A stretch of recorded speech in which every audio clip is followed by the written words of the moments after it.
Tom Pelissero again, kind of finishing out his checklist for a successful 2023 for the Browns.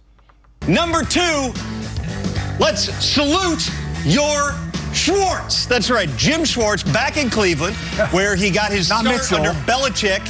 That's right, in the mid-'90s as a scout in Cleveland. His last DC job was in Philly, where he helped the Eagles win a Super Bowl. He's going to be aggressive. You're going to see those wide 9 fronts that Schwartz favors. There's going to be a lot of favorable matchups for Myles Garrett and Zadarius Smith in this defense. Those 2 guys should absolutely eat. And finally, number 3, it's time, guys.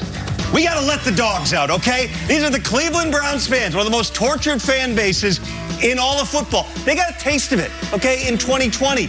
They went to the playoffs. They beat the Steelers. They almost beat the Chiefs in the playoffs that year with Baker Mayfield at quarterback. First time that they had won a playoff game since Schwartz was there in the mid-'90s. Then 2021, Mayfield gets hurt. They fall off a little bit. Last year, again, they knew it was going to be rough, given that their starting quarterback was serving a suspension. There were under 10,000 fans per game in 2020. Okay, the only time that these Browns have been to the playoffs the last 25 years, and it was COVID. Nobody was there. Time to fill the stadium. Browns fans get excited. Browns give the fans something to be excited about in Cleveland. Yeah. And Tim, if they win, filling the stadium will not be a problem.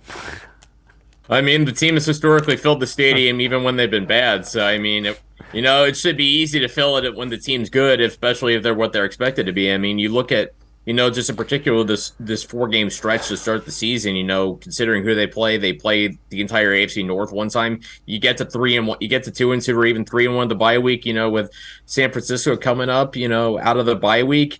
That'll be a very tough game, but, that's where I think you generate some buzz, is if you have a hot start to the season. If Deshaun Watson looks like Deshaun Watson, he's throwing like 3 touchdown passes a game. If he looks like a Pro Bowler, if if Myles Garrett and Zadarius Smith look like a dangerous 1-2 combination at defensive end, getting a lot of pressure on quarterbacks.